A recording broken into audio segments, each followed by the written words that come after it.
नमस्कार दोस्तों, स्वागत है आप सभी का आपके अपने YouTube channel online study with DK में। और आज हम आपके लिए लेकर आए हैं बाल विकास एवं शिक्षा शास्त्र से संबंधित 30 अति महत्वपूर्ण प्रश्न जो आपके लिए उपयोगी होंगे काफ़ी आने वाली आपकी टेट एग्ज़ाम के लिए। और चाहे आप तैयारी किसी भी टेट की कर रहे हैं, रीट की कर रहे हैं या फिर यूपी टेट की कर रहे हैं, सी टेट की कर रहे हैं, हर टेट एग्ज़ाम में निश्चित बाल विकास पूछा जाता है। और इन प्रश्नों के माध्यम से आप अपना आकलन भी कर सकते हैं। उम्मीद करते हैं आपकी तैयारी तो बिल्कुल कंप्लीट हो चुकी है यदि आप रीड की कर रहे हैं, और इन प्रश्नों के माध्यम से आपने लास्ट में आप अपना आकलन कर सकते हैं। यहाँ पर आज के इस वीडियो में हमने ऐसे क्वेश्चन ज़्यादा सेलेक्ट किए हैं जो अक्सर एग्ज़ाम में पूछे गए हैं और पूछे जाते हैं, मतलब रिपीटेड होने वाले क्वेश्चन जो हैं वो आज के इस वीडियो में आपको ज़्यादातर देखने को मिलेंगे। तो चलिए और बढ़ते हैं आज के इन क्वेश्चन की ओर और समझते हैं इन क्वेश्चनों को और देखते हैं। तो फर्स्ट क्वेश्चन की बात करते हैं। यहाँ पर एक व्यक्ति अपने समकक्ष व्यक्तियों के समूह के प्रति आक्रामक व्यवहार करता है और विद्यालय के मानदंडों को नहीं मानता है, तो इस विद्यार्थी को रिक्त स्थान में सहायता की आवश्यकता है। तो यहाँ पर हम कह सकते हैं कि ये व्यक्ति जो है ये या विद्यार्थी के रूप में यहाँ पर व्यक्ति है, तो निश्चित रूप से इसे भावनात्मक क्षेत्र, उच्च स्तरीय चिंतन कौशल, संज्ञानात्मक क्षेत्र या मनोगत्यात्मक क्षेत्र, किस क्षेत्र में इसे सहायता की आवश्यकता है, तो निश्चित रूप से इसे भावनात्मक क्षेत्र में सहायता की आवश्यकता होगी। और पहला विकल्प जो होगा इसके लिए यहाँ पर सही उत्तर बनेगा। चलिए बढ़ते हैं अगले क्वेश्चन की ओर। सेकंड क्वेश्चन को समझते हैं। शिक्षक को यह सलाह दी जाती है कि वे अपने शिक्षार्थियों को सामूहिक गतिविधियों में शामिल करें, सीखने को सुगम बनाने के अतिरिक्त रिक्त स्थान में भी सहायता करती है। तो देखिए यहाँ पर शिक्षक को सलाह दी गई कि वो अपने शिक्षार्थियों को सामूहिक गतिविधियों में शामिल करें, क्योंकि सीखने ये गतिविधियां सीखने को सुगम बनाएंगी पर सीखने के अतिरिक्त भी ये रिक्त स्थान में सहायता करेंगी। दुश्चिंता, समाजीकरण, मूल्य द्वंद्व या फिर आक्रामकता, तो निश्चित रूप से यहाँ पर कहा जाएगा समाजीकरण में भी ये सहायता करती है। अब बढ़ते हैं यहाँ पर थर्ड क्वेश्चन की ओर। निम्नलिखित में रिक्त स्थान के अतिरिक्त सभी वातावरणीय कारक विकास को आकार देते हैं। पौष्टिक गुणवत्ता, संस्कृति, शिक्षा की गुणवत्ता या फिर शारीरिक गठन, तो उसे छोड़ना है जिसके अतिरिक्त बाकी सभी कारक वातावरणीय कारक विकास को आकार देते हैं। तो निश्चित रूप से यहाँ पर कह सकते हैं पौष्टिक जो पोषण होता है उसकी या पौष्टिक की गुणवत्ता, संस्कृति, शिक्षा की गुणवत्ता, शारीरिक गठन, तो यहाँ पर उत्तर बन जाएगा शारीरिक गठन के अतिरिक्त सभी वातावरणीय कारक विकास को आकार देते हैं। चलिए आगे बढ़ते हैं और अगले क्वेश्चन को समझते हैं। यहाँ पर एक अच्छी पाठ्य पुस्तक बचाती है किससे? लैंगिक समानता, सामाजिक उत्तरदायित्व, और सी यहाँ पर लैंगिक पूर्वाग्रह, और फोर्थ है यहाँ पर लैंगिक संवेदनशीलता। तो यहाँ पर कहा जाए कि एक अच्छी पाठ्य पुस्तक जो होती है वो लैंगिक पूर्वाग्रह से बचाती है। अब देखिए लैंगिक पूर्वाग्रह क्या होता है, तो यहाँ पर जो स्त्री पुरुष होते हैं दोनों को समान रूप से नहीं देखा जाना, मतलब एक को विशेष महत्व देना और दूसरे को कम महत्व देना, लैंगिक पूर्वाग्रह। तो हम देखते हैं कि अच्छी पाठ्य पुस्तक होती है वहाँ पर स्त्री पुरुष यानी कि दोनों प्रकार के जो लिंग होते हैं उनको समानता के साथ में प्रदर्शित किया जाता है, चाहे वो चित्र के रूप में, किसी पैसे या व्यवसाय के रूप में, किसी भी बात में। यहाँ पर पुस्तक में आपको अक्सर हमेशा समानता से ही वो देखने को मिलते हैं। तो निश्चित रूप से सी विकल्प इसके लिए सही उत्तर होगा। और अगला क्वेश्चन आता है यहाँ पर किसी बालक के मानसिक रूप से अस्वस्थ होने का कारण क्या होगा? परिवार का वातावरण, कक्षा का वातावरण, पास पड़ोस का वातावरण, और डी है उपरोक्त सभी। तो यहाँ पर हम कह सकते हैं किसी भी बालक के मानसिक रूप से अस्वस्थ होने के कारण उसके परिवार का वातावरण भी हो सकता है, कक्षा का वातावरण भी हो सकता है, पास पड़ोस का वातावरण भी हो सकता है, और डी है उपरोक्त सभी। तो यहाँ पर कह सकते हैं कि सभी कारण जो है जिम्मेदार हो सकते हैं बालक के मानसिक रूप से अस्वस्थ होने के। चलिए अगला क्वेश्चन यहाँ पर लाते हैं हम। और बालक में अपराधी प्रवृत्ति के विकसित होने का मुख्य कारण क्या होता है? परिवार का वातावरण, अनुशासनहीनता, आर्थिक अभाव, दोषपूर्ण पाठ्यक्रम। तो हम कह सकते हैं कि जो बालक में अपराधी प्रवृत्ति का विकसित होने का जो मुख्य कारण होता है वो होता है परिवार का वातावरण। पहला विकल्प जो होगा ये इसके लिए बिल्कुल सही होगा। चलिए अगले क्वेश्चन की बात करते हैं। बाल मनोविज्ञान के आधार पर कौन सा कथन सर्वोत्तम है? सारे बच्चे एक जैसे होते हैं, प्रत्येक बच्चा विशिष्ट होता है, कुछ बच्चे विशिष्ट होते हैं, या फिर कुछ बच्चे एक जैसे होते हैं। तो बाल मनोविज्ञान के आधार पर यदि हम देखें तो हर बच्चा जो होता है, प्रत्येक बच्चा अपने आप में विशिष्ट होता है और बी विकल्प इसके लिए बिल्कुल सही है। काफ़ी महत्वपूर्ण प्रश्न है और बहुत बार पूछा गया प्रश्न है, तो ध्यान रखिएगा इस क्वेश्चन का जरूर। चलिए अगला क्वेश्चन आता है, समाजीकरण वो प्रक्रिया है जिसमें बच्चे वयस्क सीखते हैं। तो यहाँ पर कह सकते हैं कि समाजीकरण वो प्रक्रिया जिसमें बच्चे और वयस्क सीखते हैं। तो निश्चित रूप से बच्चे वयस्क जो होते हैं कहाँ से सीख सकते हैं, परिवार से, विद्यालय से, साथियों से, या फिर डी है इन सभी से। तो देखिए यहाँ पर यदि हम बच्चे को लेते, सिर्फ एक छोटे बच्चे की बात करते हैं, तो वो अपने परिवार से ज़्यादा सीखता है, विद्यालय से भी सीखता है। पर जब तक वो विद्यालय नहीं जाता तब तक वो कहाँ से सीखता है, सिर्फ परिवार से सीखता है, पड़ोस से सीखता है। पर जब बच्चा विद्यालय जाने लगता है तो वो अपने विद्यालय और पास पड़ोस परिवार सबसे सीखने लगता है, उसका समाजीकरण वहाँ से शुरू हो जाता है, ठीक है ना। और जब वयस्कता की ओर चले जाते हैं तो निश्चित रूप से हम अपने साथी से भी सीखते हैं, अपने परिवेश से भी सीखते हैं, अपने विद्यालय, हर जगह से हम सीखते हैं, मतलब हमारा समाजीकरण होता है। तो डी विकल्प जो होगा इन सभी से, ये इसके लिए बिल्कुल सही उत्तर होगा। चलिए आगे बढ़ते हैं, अगले क्वेश्चन को समझते हैं। यहाँ पर अगला क्वेश्चन आता है, विद्यालय क्षेत्र में रचनात्मक निर्धारकों को जोड़ने के लिए इनमें से कौन सा उपागम नहीं है।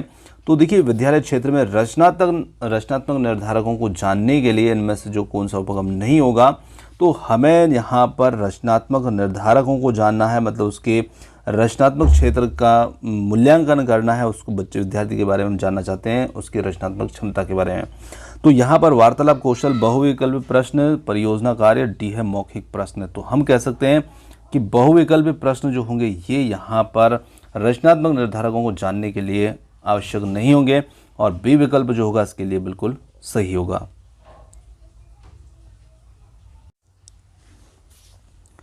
अगला क्वेश्चन यहाँ पर आता है, गर्भ में बालक को विकसित होने में कितने दिन लगते हैं। तो गर्भ में बालक को विकसित होने में कितने दिन लगते हैं। 150, 280, 390, 460, बहुत बार पूछा गया प्रश्न है। तो यहाँ पर उत्तर हो जाएगा हमारा 280 दिन। तो बी विकल्प जो होगा ये इसके लिए बिल्कुल सही होगा। चलिए आगे बढ़ते हैं और अगले क्वेश्चन को समझते हैं। यहाँ पर बालक का विकास होता है, तो बालक का विकास जो होता है किस और से किस और होता है, सिर से पैर की ओर, पैर से सिर की ओर, दोनों ओर से, या फिर डी है इनमें से कोई नहीं। तो यहाँ पर हम कहेंगे कि बालक का जो विकास होता है वो होता है उसके सिर से पैर की ओर। बहुत महत्वपूर्ण प्रश्न है, सिर से पैर की ओर। चलिए आगे समझते हैं। और आप ध्यान, यदि इस क्वेश्चन से आपको मतलब याद नहीं रख पाते हैं तो आप थोड़ा सा ध्यान रखिएगा, जब बच्चा जन्म लेता है ना तो उसको सिर जो होता है थोड़ा सा अव्यवस्थित होता है, बड़ा होता है, और उसके हाथ पैर जो होते हैं वो छोटे छोटे होते हैं। तो धीरे धीरे कुछ समय के पश्चात उसका जो मस्तिष्क होता है वो विकसित होता है, सिर का आकार सही शेप में आने लगता है और उसके हाथ पैर सभी का विकास उसमें होने लगता है। तो यहाँ पर जो ए विकल्प होगा ये इसका सही उत्तर होगा। अगला क्वेश्चन है यहाँ पर हमारा, खेल के मैदान में कौन सा विकास होता है। तो खेल के मैदान में शारीरिक, मानसिक, सामाजिक सभी प्रकार का। तो निश्चित रूप से कह सकते हैं कि खेल के मैदान में बच्चे का शारीरिक, मानसिक और सामाजिक सभी प्रकार का विकास होता है। डी विकल्प इसके लिए बिल्कुल सही होगा। और ये भी काफ़ी महत्वपूर्ण प्रश्न है, कई बार पूछा जा चुका प्रश्न है। अगला क्वेश्चन आता है, बालक में जन्म के समय शिशु के मस्तिष्क का भार होता है। बालक के जन्म के समय शिशु मस्तिष्क का भार कितना होता है। तो कहने का मतलब है कि शिशु के मस्तिष्क का भार कितना होता है जब वो जन्म लेता है। उस स्थिति में 300 ग्राम, 350 ग्राम, 400 ग्राम या 450 ग्राम। तो यहाँ पर हम कह सकते हैं कि 350 ग्राम जो होता है उसका भार होता है। तो यहाँ पर बी विकल्प इसका उत्तर होगा। अगला क्वेश्चन आता है, यहाँ पर मिथ्या परिपक्वता का काल कहा जाता है। बहुत ही महत्वपूर्ण प्रश्न है, मिथ्या परिपक्वता का काल किसे कहते हैं। शैशवावस्था, बाल्यावस्था, किशोरावस्था, प्रौढ़ावस्था। तो जो बाल्यावस्था होती है उसमें बच्चा अपने आप को समझदार समझने की कोशिश करता है और अपने आप को ये समझने मानता है कि मैं अब काफ़ी समझदार हो चुका हूँ और इसीलिए परिपक्व हो चुका हूँ, और इसीलिए इस अवस्था को कहा गया है मिथ्या परिपक्वता का काल, बाल्य अवस्था को। तो बी विकल्प जो होगा इसके लिए यहाँ पर सही उत्तर होगा। चलिए बढ़ते हैं अगले क्वेश्चन की ओर और समझते हैं अगले क्वेश्चन को। अगला क्वेश्चन आता है यहाँ पर, सीखना एक जटिल मानसिक प्रक्रिया, शारीरिक प्रक्रिया, सामाजिक या नैतिक प्रक्रिया। तो सीखना एक जटिल मानसिक प्रक्रिया होती है और पहला ही विकल्प इसके लिए बिल्कुल सही होगा। चलिए आगे बढ़ते हैं और समझते हैं अगले क्वेश्चन को।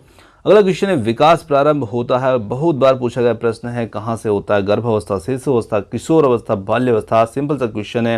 विकास जो होता है बच्चे के गर्भावस्था से ही शुरू हो जाता है, गर्भ में होता है तब से विकास उसका स्टार्ट हो जाता है। तो पहला विकल्प इसका सही उत्तर होगा। अगला क्वेश्चन यहाँ पर आता है बुद्धि के बहुकारक सिद्धांत के प्रतिपादक हैं। ये भी काफी महत्वपूर्ण प्रश्न, बहुत बार पूछा गया प्रश्न है। तो यहाँ पर बुद्धि के बहुकारक सिद्धांत के प्रतिपादक मैकडूगल, टर्मन, थार्नडाइक, बर्ट। तो यहाँ पर उत्तर बनता है हमारा सी वाला विकल्प, थार्नडाइक, जो बुद्धि के बहुकारक सिद्धांत के प्रतिपादक हैं। चलिए आगे बढ़ते हैं और अगले क्वेश्चन को समझते हैं। अगला क्वेश्चन आता है जिस प्रक्रिया में व्यक्ति दूसरों के व्यवहार से सीखता है न कि प्रत्यक्ष अनुभव से, उसको क्या कहा जाता है? तो जब हम दूसरों के व्यवहारों से सीखते हैं, जैसे सामाजिक अधिगम, अनुबंधन, प्रायोगिक अधिगम, आकस्मिक अधिगम, तो हम उसे कहते हैं सामाजिक अधिगम, जब हम दूसरों के व्यवहारों से सीखते हैं। अगला क्वेश्चन आता है यहाँ पर कौन सा सिद्धांत व्यक्त करता है कि मानव मस्तिष्क एक बर्फ की बड़ी चट्टान के समान है जो अधिकांशतः छिपे रहती है एवं उसमें चेतन के 3 स्तर होते हैं? तो देखिए यहाँ पर ये जो सिद्धांत है काफ़ी महत्वपूर्ण सिद्धांत है और ये सिद्धांत जो है मनोविश्लेषण सिद्धांत के नाम से जाना जाता है और जिसमें ये बताया कि हमारा मानव मस्तिष्क एक बर्फ की बड़ी चट्टान के समान है। तो बर्फ की बड़ी चट्टान जैसे एक कोई भी समुद्री क्षेत्र होता है और वहाँ पर बर्फ की एक बड़ी सी चट्टान होती है, तो कुछ हिस्सा सिर्फ बाहर दिखता है और अधिकांश हिस्सा उसका जल में नीचे डूबा रहता है, दबा रहता है। वैसे ही हमारा मस्तिष्क होता है, उसके अंदर भी जो हमारे दिखने वाली जो शक्ति होती है बहुत कम होती है, पर लगभग 90% जो होती है वो छिपी रहती है। और ये सारी बातें जो हैं चेतन के 3 स्तर जो बताए हैं, चेतन, अचेतन, अर्धचेतन, ये सारी चीज़ें जो हैं ये मिलती हैं आपको मनोविश्लेषण सिद्धांत के अंतर्गत। तो यहाँ पर सी वाला विकल्प जो होगा ये इसका सही उत्तर होगा। चलिए आगे बढ़ते हैं और अगले क्वेश्चन को समझते हैं। निम्नलिखित में से कौन सा यहाँ पर सूक्ष्म गति कौशल का उदाहरण है? सूक्ष्म गति कौशल लिखना, फुदकना, चढ़ना, दौड़ना।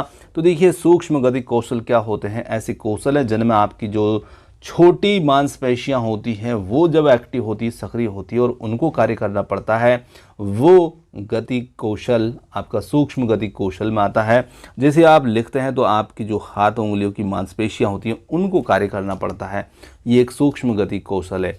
बाकी हम फुदकना, चढ़ना, दौड़ना, तो इनमें हमारी बड़ी मांसपेशियां जो होती हैं इनमें इनको कार्य करना पड़ता है। तो ये जो होते हैं सूक्ष्म नहीं होते हैं, सूक्ष्म गति कौशल के अंतर्गत ये नहीं आते हैं, ये स्थूल गति कौशल के अंतर्गत आते हैं। चलिए पहला विकल्प इसका उत्तर हुआ। अगला क्वेश्चन है नर्सरी कक्षा की शुरुआत करने के लिए कौन सी विषय वस्तु सबसे अच्छी है? बहुत बार आया हुआ प्रश्न है। नर्सरी कक्षा से शुरुआत करने के लिए कौन सी थीम सबसे अच्छी होगी या विषय वस्तु सबसे अच्छी होगी? तो वो होगी मेरा परिवार, क्योंकि बच्चे नर्सरी के हैं और जब हम विद्यालय में शुरुआत में आते हैं तो निश्चित रूप से उनसे अपने घर परिवार की बात करेंगे, बच्चे थोड़ा सा हमारे साथ खुलने, मिलने, घुलने लगेंगे। तो यहाँ पर यही थीम सबसे अच्छी यहाँ पर होगी। अगला क्वेश्चन आता है बालिकाओं की लंबाई किस अवस्था में बालकों से अधिक होती है? किशोर अवस्था के अंत में, बाल्यावस्था के अंत में, या फिर शिशुअवस्था, या फिर किशोर अवस्था के प्रारंभ में? तो यहाँ पर हम कह सकते हैं कि बालिकाओं की जो लंबाई होती है वो बाल्य अवस्था में सबसे ज़्यादा लंबाई देखने को मिलती है बालकों की अपेक्षा। तो बी वाला विकल्प जो होगा इसके लिए सही होगा। अगला क्वेश्चन आता है यहाँ पर दीवा स्वप्न एवं भाषा के कूटकरण की अवस्था है। तो दीवा स्वप्न और भाषा के कूटकरण की अवस्था, तो यहाँ पर गर्भावस्था, बाल्यावस्था, किशोर अवस्था, शिशुअवस्था। तो यहाँ पर हम कह सकते हैं कि किशोर अवस्था जो होती है वो एक ऐसी अवस्था होती है जहाँ पर दीवा स्वप्न देखे जाते हैं और साथ ही भाषा के कूटकरण की अवस्था होती है, मतलब भाषा अपनी इस प्रकार से होती है कि दूसरे को समझ ना आए, कुछ इसी क्रिएटिविटी भी इस अवस्था में देखने को मिलती है। मतलब भाषा को एक कोडिंग में बदल लिया जाता है, संकेतों में बदल लिया जाता है, जिसमें दोनों बात करने वाले जो होते हैं वही समझ सकते हैं। तो यहाँ पर इसे भाषा के कूटकरण की अवस्था भी कहा गया है। सी वाला विकल्प जो होगा इसका सही उत्तर होगा। अगला क्वेश्चन आता है जन्म के समय शिशु रोता है भय के कारण, वातावरण के परिवर्तन के कारण, पीड़ा के कारण, भूख के कारण। तो निश्चित रूप से हम कह सकते हैं कि जन्म के समय जो शिशु होता है जब उसका वातावरण परिवर्तन होता है तो उसी कारण से वो रोना शुरू करता है जन्म के बाद में। चलिए, और बी विकल्प इसका सही उत्तर है। अगला क्वेश्चन आता है यहाँ पर शिशुअवस्था में किस ग्रंथि के प्रभाव के कारण बालिकाएं अपने पिता के प्रति श्रद्धा का भाव रखती है? Electra, Oedipus, testosterone, progesterone. तो यहाँ पर ग्रंथि होती है इलेक्ट्रा ग्रंथि, जिसके कारण बालिकाएं अपने पिता के प्रति श्रद्धा का भाव रखती है, और बालक अपनी माता के प्रति रखते हैं, वो है ऑडिपस। ठीक है, तो बी वाला जो है माता और बालक के कारण प्रेम के बीच का कारण है, ग्रंथि है, और ये इलेक्ट्रा पुत्री और पिता के बीच। चलिए आगे बढ़ते हैं। आनुवंशिकता के वास्तविक निर्धारक होते हैं कोशिका, गुणसूत्र, न्यूरॉन या कोश शरीर। तो यहाँ पर हम कह सकते हैं कि आनुवंशिकता के वास्तविक निर्धारक जो होते हैं वो होते हैं गुणसूत्र, और बी वाला विकल्प इसके लिए बिल्कुल सही होगा। अगले क्वेश्चन की बात करते हैं। अगला क्वेश्चन आता है यहाँ पर, बालक के विकास में महत्व है वंश क्रम का, वातावरण का? वंश क्रम एवं वातावरण का बहुत बार पूछा गया प्रश्न, काफी महत्वपूर्ण प्रश्न है। तो वंशानुक्रम और वातावरण दोनों का ही बालक के विकास में महत्व होता है, और सी वाला विकल्प जो होगा इसके लिए सही उत्तर होगा। चलिए आगे बढ़ते हैं और अगले क्वेश्चन को समझते हैं। अगला क्वेश्चन है, सृजनशील बालकों का लक्षण है समस्या के प्रति सजगता का अभाव, गतिशील चिंतन का अभाव, जिज्ञासा, अनमनीयता। तो यहाँ पर हम कह सकते हैं कि सृजनशील जो बालक होते हैं उनका लक्षण होता है जिज्ञासा, उनके अंदर हमेशा देखने को मिलती है, और सी वाला विकल्प जो होगा ये हमारा सही उत्तर होगा। अगला क्वेश्चन है, बालकों में सौंदर्य अनुभूति विकसित करने का आधारभूत साधन है। तो यहाँ पर आधारभूत साधन कौन सा होगा? प्रकृति अवलोकन, साहित्यिक अध्ययन, टेलीविजन या फिर खेलकूद। तो निश्चित रूप से यहाँ पर बालकों में सौंदर्य अनुभूति विकसित करने के लिए जो आधारभूत साधन होगा वो होगा प्रकृति अवलोकन। जब हम प्रकृति का अवलोकन करते हैं और बिल्कुल एकांत भाव से करते हैं, एकाग्रता के साथ करते हैं, तब हमें प्रकृति की सौंदर्य अनुभूति जो होती है हमें नजर आती है कि प्रकृति जो है वो कितनी सुंदर, कितनी अद्भुत है। तो पहला विकल्प जो है इसका सही उत्तर है। अगला क्वेश्चन आता है, आत्मगौरव की भावना जो हो सर्वाधिक पाई जाती है। तो निश्चित रूप से आत्मगौरव की जो भावना होती है ये हमें देखने को मिलती है कहाँ पर? जन्म से 5 वर्ष, 20 से 40, 6 से 12, 13 से 19। तो यहाँ पर उम्र के वर्ष रख दिए हैं, और यदि इसे बाल्यावस्था, किशोरावस्था आदि रखा जाए अवस्थाओं के आधार पर तो किशोरावस्था होती है, और किशोरावस्था की जो आयु होती है वो कितनी होती है? तो निश्चित रूप से हम यहाँ पर कह सकते हैं कि 13 वर्ष से 19 वर्ष तक की जो आयु होती है किशोरावस्था होती है, और इसी में विद्यार्थी के अंदर आत्मसम्मान, आत्मगौरव की जो भावना होती है वो सबसे ज़्यादा होती है। ठीक है, तो यहाँ पर आज के जो हमने 30 क्वेश्चन लिए थे ये समाप्त होते हैं, और क्वेश्चन आपको कैसे लगे कमेंट्स करके ज़रूर बताइएगा। वीडियो पसंद आया तो वीडियो को लाइक, शेयर, चैनल को सब्सक्राइब करना मत भूलिएगा, और आपने जो समय दिया उसके लिए बहुत बहुत धन्यवाद। Thanks for watching. मिलते हैं जल्द ही एक और नए किसी वीडियो के साथ। धन्यवाद।